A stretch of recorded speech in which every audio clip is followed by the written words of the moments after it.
ورحمۃ اللہ وبرکاتہ۔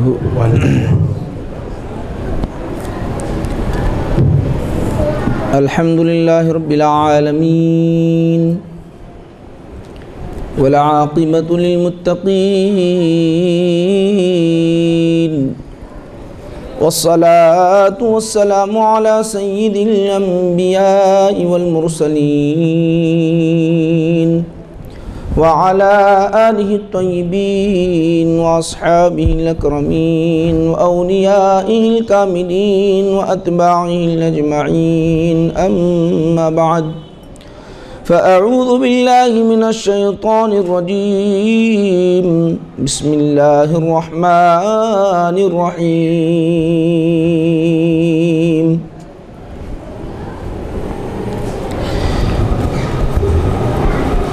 إِنَّا أَوْحَيْنَا إِلَيْكَ كَمَا أَوْحَيْنَا إِلَى نُوحٍ وَالنَّبِيِّينَ مِن بَعْدِهِ صدق الله مولانا العظيم۔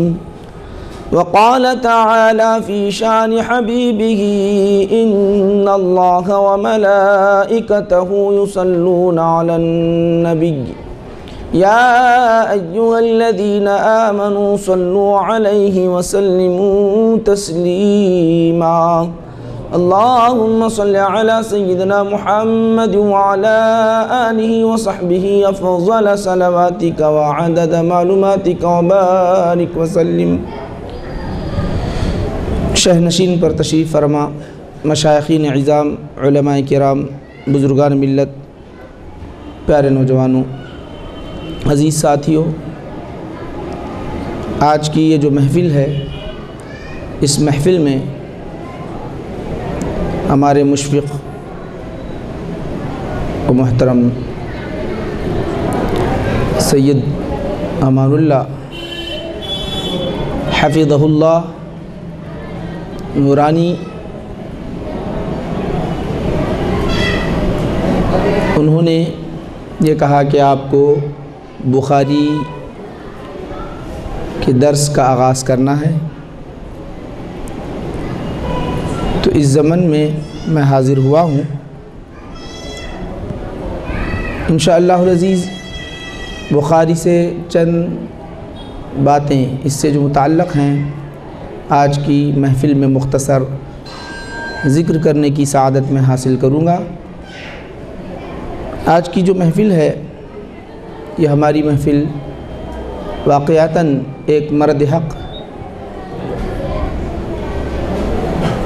جن کے کارنامے کاوشیں بہت ہیں، اس دین اسلام کے لیے انہوں نے اپنی ساری زندگی وقف کی، تو اسی طرح میں گزارش کرتا ہوں ہمارے مشفق سید محمد امان اللہ نورانی حفظہ اللہ سے کہ وہ جو سلسلہ رکا ہوا، جو کام رکا ہوا ہے عرصے سے، وہ کام کو پھر جاری کرے، اسی طرح والد محترم کے نقش قدم پر چلنے کی کوشش کریں، اور جتنا ہو سکتا ہے کوشش کرتے رہیں گے تو اللہ سبحانہ و تعالیٰ آپ کے لیے راہ ہموار کرتا رہے گا۔ تو آج میں مبارکباد پیش کرتا ہوں بخاری شریف کے اس درس میں۔ یہ بھی ایک ان کا اقدام جو بہت اہم اقدام ہے، بہت اچھا اقدام ہے۔ یہ کوشش کر رہے ہیں کہ مدارس میں تو بخاری پڑھائی جاتی ہے، صحاح ستہ کی کتابیں مدارس میں پڑھائی جاتی ہے، عوام ناواقف ہے بخاری ہے کیا، بخاری میں ہے کیا۔ آج کا دور بخاری کا چل رہا ہے، حدیث کا دور چل رہا ہے۔ ایسے دور میں حق بات عوام تک پہنچانے کے لیے انہوں نے کاوشیں کی ہے، تو ماشاءاللہ ان کی جو کاوشیں ہیں واقعتاً بہت اچھی کاوشیں ہیں۔ چونکہ کتابیں ڈھیر سی لکھی گئی ہیں، علماء نے لکھی، بہت کام کیا، لیکن آج عوام کا رجحان نہیں ہونے کی وجہ سے وہ کتابوں کی طرف مائل نہیں ہو رہے۔ وہ چاہتے ہیں کہ کسی طرح ہم کو آسانی سے مذہب بھی مل جائے، دین بھی مل جائے، شریعت بھی مل جائے، تو آسانی سے مل جائے۔ تو ماشاءاللہ یہ کوشش وہ کاوش کی ہے، اللہ ان کی کوشش کو قبول کرے۔ اور ان کے سعی کو اللہ سبحانہ و تعالی مقبول فرمائے۔ میں یہ حدیث کی اہم کتاب بخاری شریف، اس کو جامع بخاری کہتے ہیں، جامع بخاری، اس کا نام صحیح جامع بخاری ہے۔ یہ صحاح ستہ میں کی سب سے اول درجہ رکھنے والی کتاب بخاری کی کتاب ہے۔ اصح الکتب بعد کتاب اللہ، سب سے زیادہ صحیح کتاب ہے وہ کتاب اللہ کے بعد تو بخاری کی کتاب ہے، سب سے زیادہ صحیح۔ اور یہ ذہن میں نہ رکھے کہ صرف اسی کے اندر صحیح احادیث ہیں، صحاح ستہ میں ہی صحیح احادیث ہے، باقی حدیث کی کتابوں میں صحیح حدیثیں نہیں۔ یہ بالکل غلط ذہن ہے، بالکل غلط ذہن ہے۔ دیگر ہزاروں کتابیں حدیث کی ہیں، اس میں بھی صحیح حدیثیں ہیں، لیکن انہوں نے، امام بخاری نے، امام مسلم نے جو محنت، جو قد و کاوش، جو جستجو انہوں نے کی ہے حدیث کے جمع کرنے میں، تو وہ منفرد ہے، وہ اپنے اعتبار سے منفرد ہے۔ ویسے تو امام شافعی رحمۃ اللہ علیہ فرماتے ہیں کہ سب سے زیادہ صحیح کتاب جو میرے نظروں سے گزری وہ موطا امام مالک ہے۔ امام شافعی چونکہ امام بخاری سے پہلے کے ہیں، امام شافعی رحمۃ اللہ علیہ امام بخاری سے پہلے کے ہیں، تو امام شافعی اس وقت بخاری نہیں تھی، بخاری نہیں لکھی گئی تھی، اس وقت امام شافعی فرماتے ہیں کہ سب سے زیادہ صحیح کتاب موطا امام مالک ہے۔ تو آپ ذرا اندازہ کر لیجئے، صرف ہم صحاح ستہ کو ہی صحیح کہیں اور دیگر احادیث کو صحاح ستہ یعنی صحیح نہیں کہے تو یہ ہمارا سوچنا غلط ہے۔ ایک امام کہے موطا امام مالک کو کہ سب سے زیادہ صحیح ہے، تو اب ہم کہہ رہے ہیں، امام کہے اور ہم کہہ رہے ہیں کہ بخاری کہاں ہے، بخاری میں کہاں ہے، تو یہ جو ہمارا سوچنا، یہ بولنا ہمارا بالکل غلط ہے۔ ہاں ضرور ان کا ایک انفرادی کام ہے، انشاءاللہ العزیز ہمارے درس میں وہ انفرادی کام ہوتا، تمام چیزیں آئیں گی، چونکہ مختصر میں انشاءاللہ چند باتیں حدیثی سے متعلق عرض کروں گا۔ حدیث کہتے کس کو ہیں؟ حدیث ایک عربی لفظ ہے، حدیث کہتے ہیں، عربی لفظ لغوی معنی یہ ہے کہ بات کرنا، تھوڑی بولے یا زیادہ بات کو حدیث کہتے ہیں۔ تھوڑی بات بولو، کلام کو کہتے ہیں، کلام، تھوڑا کلام ہو یا بہت کلام ہو، جیسا میں گفتگو کر رہا ہوں یا آپ گفتگو کرتے ہیں، اس کو حدیث ہی بولیں گے لغوی اعتبار سے۔ اصطلاح محدثین کے پاس حدیث اس کو کہتے ہیں کہ رسول پاک علیہ السلام کے فرمان، حضور کا عمل، نبی پاک علیہ السلام کا سکوت، جب حضور علیہ السلام کی بارگاہ میں صحابہ کوئی فعل کرے اور حضور خاموش رہے، وہ بھی حدیث۔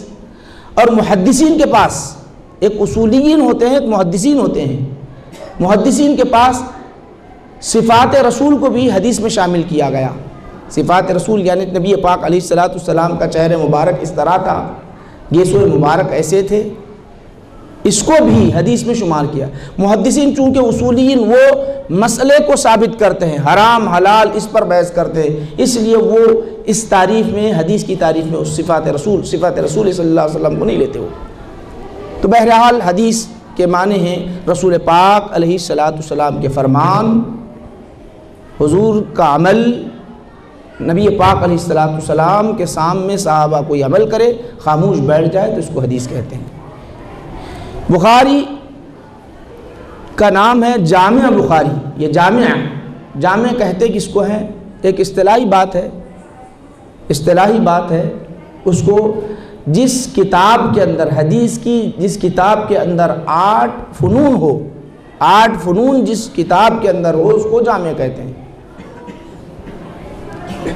سیر، آداب، مناقب، اشرات، فتن، اس طرح 8 ابواب پر، تفسیر 8 ابواب پر جو مشتمل ہو اس کو کہتے ہیں جامع۔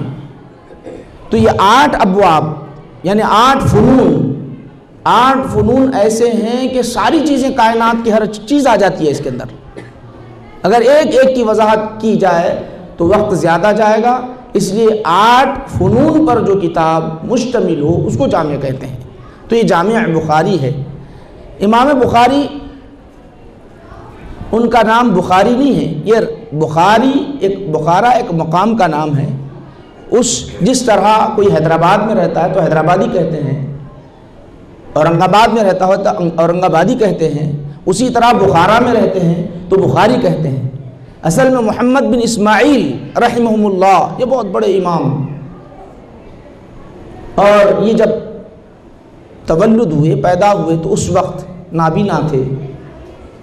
پیدا ہوئے تو ابتدا میں ایک روایت بھی آتا ہے کہ آپ ابتدا میں آپ کی بینائی نہیں چلے گئی، بعد میں بینائی، بچپن میں ہی بینائی جب چلے گئی تو والدہ آپ کی اللہ والی تھی، اپنے بیٹے کے لیے بہت رویا کرتی تھی، بہت رویا کرتی تھی، اللہ کی بارگاہ میں دعا کرتی، بہت دعا کرتی۔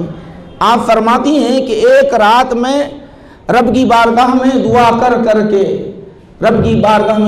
کر کے لیٹی ہوئی تھی، میں نے حضرت ابراہیم علیہ السلام کو خواب میں دیکھا، اور حضرت ابراہیم علیہ السلام نے مجھے خوشخبری سنا دی کہ اللہ سبحانہ و تعالیٰ نے تمہارے بیٹے کی بینائی کو لوٹا دیا ہے۔ تو جب میں صبح اٹھی تو اپنے نور نظر کو میں نے دیکھا، اپنے صاحبزادے کو، اپنے بیٹے کو دیکھا، تو اللہ نے حقیقتاً حضرت ابراہیم علیہ السلام نے جو خواب میں مجھے مزدح سنایا تھا، خوشخبری سنائی تھی، وہ اللہ کے کرم سے، اللہ کے عطاؤں سے میرے بیٹے کی بینائی آ گئی۔ تو اس طرح امام بخاری علیہ الرحمہ کی نگاہیں والدہ کی دعا سے، یہاں ذہن میں رکھ لیں، والدہ کی دعا سے آ گئی۔ تو ایک تقدیر کی بحث ہے، تقدیر بدلتی نہیں بدلتی، ایک وہ ہوتی ہے تقدیر بدلتی ہی نہیں، تقدیر بدلتی ہی نہیں۔ حضرت ابراہیم علیہ السلام اپنے چچا کے لیے دعا کرنا چاہا، مغفرت کی دعا کرنا چاہا، تو اللہ سبحانہ و تعالیٰ نے منع کیا ہے، اللہ کے دشمن ہیں، یہ کافر ہیں، وہ بدلنے والی نہیں، کیونکہ ان کے لیے کفر حتمی ہے، ابتدا سے کفر ہے۔ اب ایک تقدیر وہ ہوتی ہے بدل جانے والی ہوتی ہے، یمحو اللہ ما یشاء ویثبت ما یشاء، اللہ میٹ دیتا ہے۔ تو ماں کی دعا ایسی ہوتی ہے، ماں باپ والدین کی دعائیں ایسی ہوتی ہے، اللہ سبحانہ و تعالیٰ تقدیر کو بدل دیتا ہے، اللہ سبحانہ و تعالیٰ تقدیر کو بدل دیتا ہے۔ جس طرح حضرت امام بخاری علیہ الرحمہ کی بینائی لوٹ کر آئی ان کی والدہ کی دعا کی وجہ سے، تو اس طرح کیا ہوتا ہے، تقدیر بدلتی ہے ماں باپ کی دعاؤں سے، اپنی خود کی دعاؤں سے۔ تو امام بخاری علیہ الرحمہ بچپن میں تقریباً 8-9 برس کے ہوئے تو حافظ قرآن بھی ہوئے، 16 سال کی عمر میں انہوں نے تمام علوم، ظاہری علوم کو آپ نے حاصل کر لیا، ظاہری 16 سال کی عمر میں، بڑے ذہین تھے۔ اب ان باتوں کی طرف گئے بغیر میں آپ حضرات کے سامنے عرض کرنا چاہتا ہوں کہ یہ بخاری کو انہوں نے جمع کرنے کا جب ارادہ کیا، یہ یعنی حدیثوں کو جمع کرنے کا جب ارادہ کیا ایک بہت بڑا کام تھا، بہت بڑا کام تھا۔ بعض حضرات تو ایسے بھی آج دنیا میں وجود میں آئے ہیں، یہاں بتلانا یہ مقصود ہے، بعض حضرات ایسے ہیں کہ صرف ہمیں قرآن ہونا حدیث کی ضرورت نہیں ہے، ایسے بھی بعض حضرات ہیں، بعض حضرات ایسے بھی ہیں، وہ قرآن کو پڑھتے ضرور ہیں، سمجھتے نہیں۔ قرآن خود حکم دے رہا ہے، اطیعوا اللہ و اطیعوا الرسول، اللہ کی بھی اطاعت کرو اور رسول کی اطاعت کرو۔ رسول کی اطاعت تب ہوگی جبکہ رسول پاک علیہ السلام کے فرمان ہوں گے، ان کا عمل ہوگا، تب اطاعت ہوگی۔ ان کو مانو گے، حضور کے فرمان کو مانو گے، ان کے طریقے کو اپناؤ گے، تب ایسی صورت میں اطاعت ہوگی، ورنہ آپ اطاعت کیسے کریں گے؟ قرآن خود حکم دے رہا ہے، پھر نبی پاک علیہ السلام کا خود مقام قرآن بیان کر رہا ہے۔ یہ بدبختی کی بات ہے آج کے دور میں بعض حضرات صرف اور صرف کہتے ہیں کہ ہم کو قرآن کافی ہے، حدیث کی ضرورت ہمیں نہیں ہے۔ تو قرآن ان کے لیے کہہ رہا ہے اطیعوا اللہ و اطیعوا الرسول،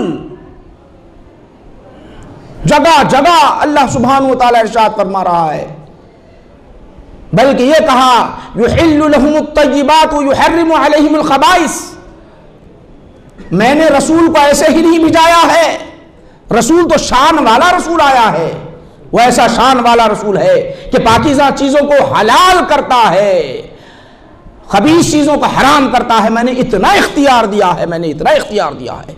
اختیار وہ ہے حلال پاکیزہ، اللہ یہ نہیں کہا کہ میں حلال کرتا ہوں، احل لکم الطیبات نہیں کہا، بلکہ خاص کر نبی کا تذکرہ کیا۔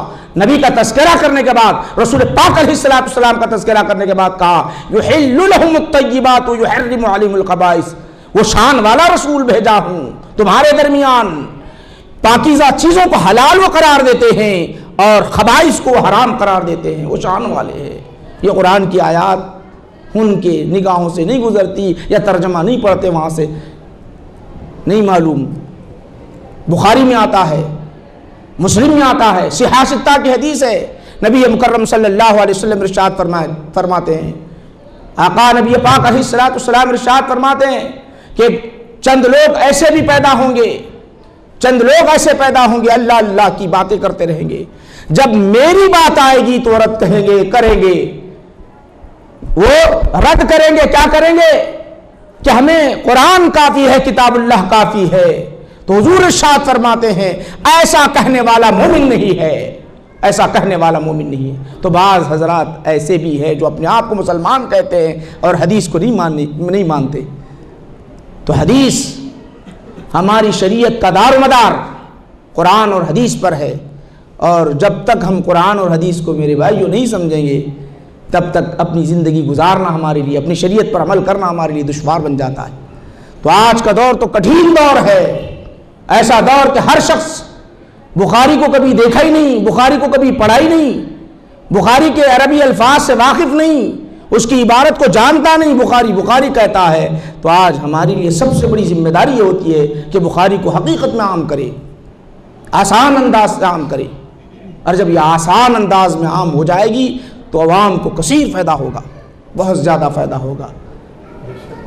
ماشاءاللہ یہ آغاز انہوں نے کیا، حکم دیے، میں آ گیا، بس اب یہ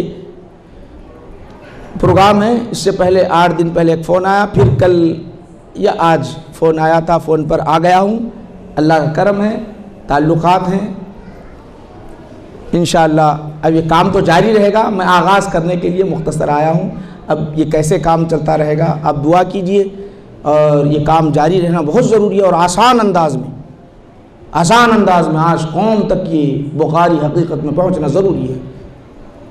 بخاری کی ایک حدیث پیش کی جاتی ہے، دوسری حدیث کو چھوڑ دیا جاتا ہے۔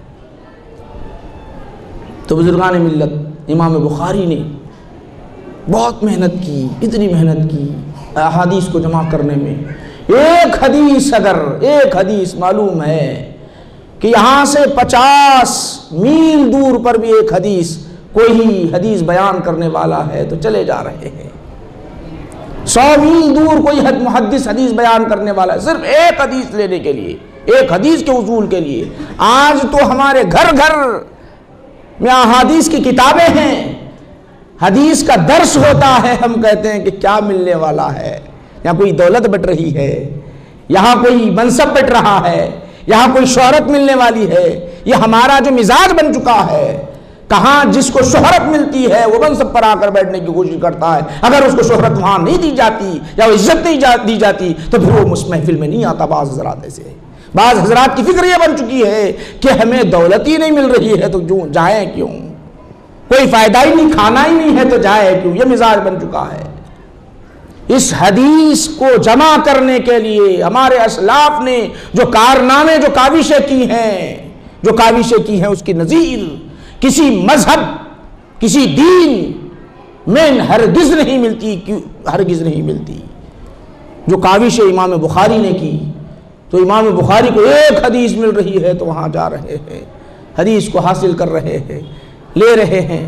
وہ محنت اور کیا ان کا عقیدہ، کیسے عاشق رسول علیہ السلام، نبی پاک علیہ السلام کے احادیث شریفہ کو لکھنا ہے، رسول پاک علیہ السلام کی ایک حدیث لکھنا ہے، تو کیا کر رہے ہیں؟ جاتے ہیں، غسل کر کے آتے ہیں، نہا کر آتے ہیں، تب قلم چلاتے ہیں، آقا کی بات لکھنا ہے، مجھے آقا کی بات لکھنا ہے۔ غسل کرتے ہیں 2 رکعت نماز پڑھتے تب لکھ رہے ہیں۔ اب اتنے حدیثیں جمع جو کر رہے ہیں 8000 ہو 8500 ہو، اندازہ کر لیجئے کتنے مرتبہ انہوں نے غسل کیا، کتنے مرتبہ 2 رکعت نماز پڑھتے رہے۔ کیا بات ہے؟ کون سی چیز ہے یہ ابھار رہی ہے کہ غسل کرنے پر کیا غسل فرض ہے؟ نہانا فرض ہے؟ بتائیے آپ، نہانا فرض ہے؟ نہانا فرض نہیں ہے، نماز پڑھنا فرض نہیں ہے، لیکن اہتمام اس لیے کر رہے ہیں، اہتمام اس لیے کر رہے ہیں، یہ آقا کی باتیں ہیں۔ آقا سے جتنا لگاؤ ہوگا، جتنی محبت ہوگی، اتنا ہی رب کی جانب سے مجھے صلہ ملے گا۔ آج صلہ مل رہا ہے، حضور سے نسبت، تعلق، حدیث سے تعلق ہونے کی وجہ سے صلہ مل رہا ہے۔ ہر منبر سے آواز آ رہی ہے تو بخاری کی آواز آ رہی ہے، ہر منبر سے آواز آ رہی ہے تو بخاری کی آواز آ رہی ہے، عالم دین کی زبان کھل رہی ہے تو بخاری کی آواز آ رہی ہے۔ کیوں حیدرآبادی کو یاد نہیں کرتے؟ کیوں اور دیگر کو یاد نہیں کرتے؟ یاد بخارا کے رہنے والے بخاری کو یاد کر رہے ہیں۔ کیوں یاد کر رہے ہیں؟ نسبت مصطفیٰ ہے، جس کا نسبت زیادہ ہو جائے، تعلق زیادہ ہو جائے تو اللہ کہتا ہے میرے حبیب سے نسبت زیادہ کر دو، میں تمہیں اتنا ہی پروان چڑھا دیتا ہوں تمہارے پاس۔ امام بخاری کا مقام وہ مقام۔ سامعین کرام، جب یہ حدیث لکھتے رہے، حدیثیں اکٹھا انہوں نے کی، اب ابواب کی ترتیب کی باری آئی۔ ابواب لکھنا ہے، عنوان، ابواب کا مطلب عنوان، ہیڈنگ، سرخیاں لکھنا ہے۔ یہاں تو خانہ کعبہ میں حدیث کو جمع کیا، اکٹھا کیا۔ اب اکٹھا کرنے کے بعد رسول پاک علیہ السلام کی بارگاہ قدم اقدس کے پاس آتے ہیں، آ کر وہاں باب قائم کر رہے ہیں، کہیں ایسا نہ ہو کہ کوئی غلطی نہ ہو جائے، ابھی تک تو حدیث جمع کر دیا، یہاں باب قائم کر رہے ہیں۔ کیا تعلق ہے؟ ایک لگاؤ، پھر یہ لگاؤ، یہ محبت کے چرچے عام ہوئے، لوگ حدیث کو سننے آ گئے، لوگ حدیث کو سننے آتے، محفلیں جمتی، ہزاروں کی تعداد میں اکٹھے ہوئے۔ جہاں شہرت بڑھ جاتی ہے، جہاں شہرت زیادہ ہوتی ہے، وہاں حاسدین بھی بڑھ جاتے ہیں۔ حاسدین اس زمانے کے جو جلیل القدر علماء تھے، جن کے نام بر علماء، کچھ حسد بڑھ گیا، آپ کی محفلوں کی مخالفت بھی کی، تو ہوا یہ کہ جب آپ نے ارادہ کر لیا کہ پروردگار عالم، میں نے تو خدمت جتنی کرنی تھی کر لی ہے، جو کچھ خدمت کرنا تھا کر لیا ہے پروردگار عالم، اب یہ زمین میرے لیے تنگ ہو چکی ہے پروردگار عالم۔ میں بالکل مختصر کرتے آ رہا ہوں، ہر بات کو مختصر کر رہا ہوں، میں اختصار کے ساتھ آپ حضرات کے سامنے کام لے رہا ہوں۔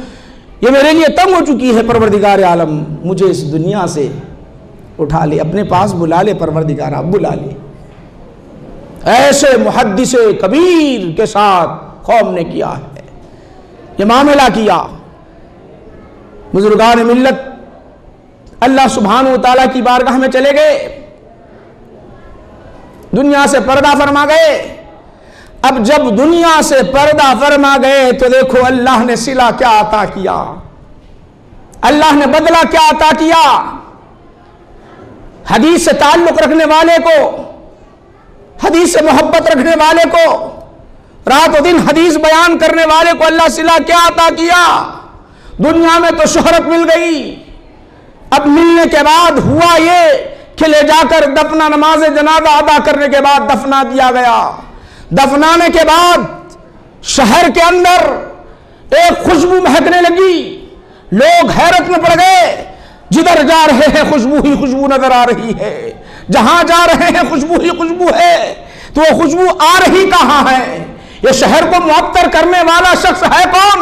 یہ فضاؤں کو معطر کرنے والا ہے کون؟ اب لوگوں نے دیکھا کہ قبر انور کے پاس گئے تو وہاں سے خوشبو مہک رہی ہے، مشک سے زیادہ خوشبو مہک رہی ہے۔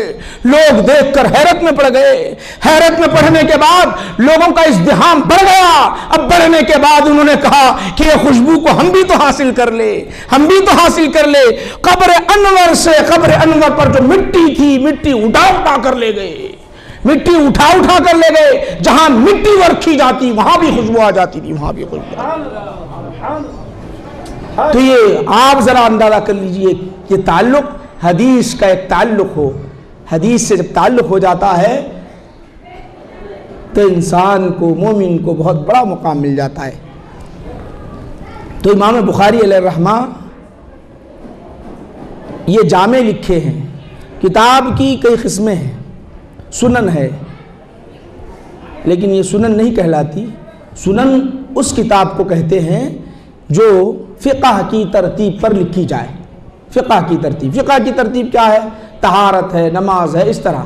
لیکن ان کا جو آغاز ہے، امام بخاری کا آغاز کتاب الوحی، وحی سے آغاز کیا، کتاب الوحی، کیونکہ ہماری شریعت کا دار و مدار کسی دنیائی فرد پر نہیں، ہمارا راست اللہ تعالیٰ سے شریعت کا دار و مدار ہے۔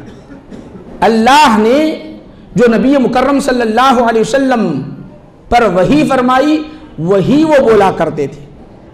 وہ کبھی قرآن بن جاتا، وہ کبھی حدیث پاک بن جاتی۔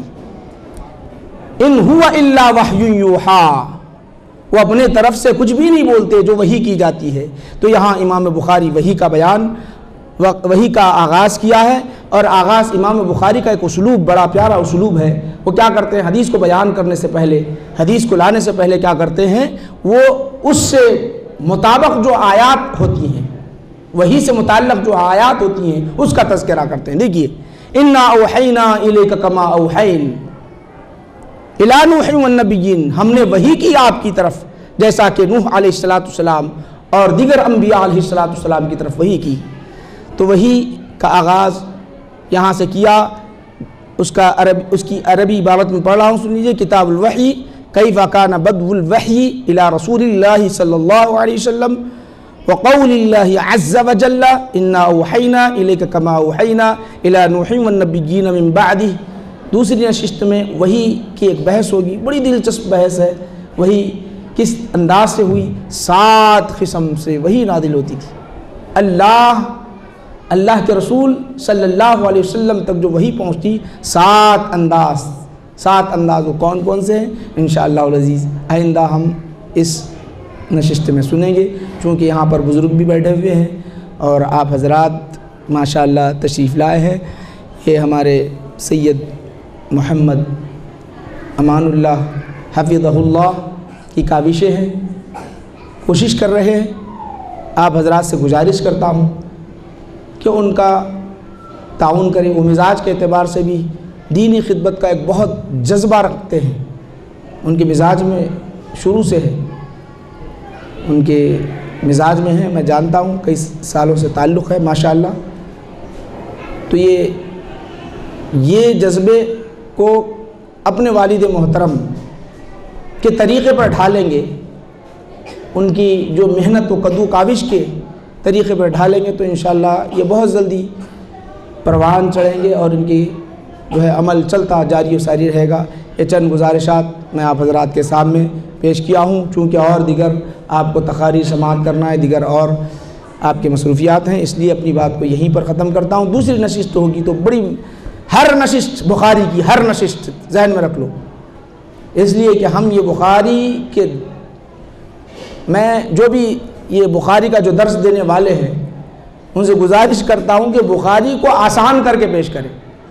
بخاری کا جو درس دے رہے ہیں عوام تک پہنچانا ہے ہم کو، عوام تک جو آسانی سے سمجھتی ہے وہ باتوں کو پہنچانے کے لیے آج تو میں آغاز کیا ہوں۔ اللہ کی بارگاہ میں دعا کرتا ہوں کہ پروردگار عالم ہماری اس محفل کو مقبول و منظور فرما۔ اے پروردگار عالم، نبی پاک علیہ السلام کی محبت، عظمت ہمارے دل میں بٹھا دے، بسا دے مولا۔ اے پروردگار عالم، تو ہم پر کرم فرما، ہماری اس محفل کو مقبول و منظور فرما۔ وصلی اللہ تعالیٰ علی خیر خلقہ سیدنا محمد وآلہ وصحبہ اجمعین والحمد للہ رب العالمین وما علینا الا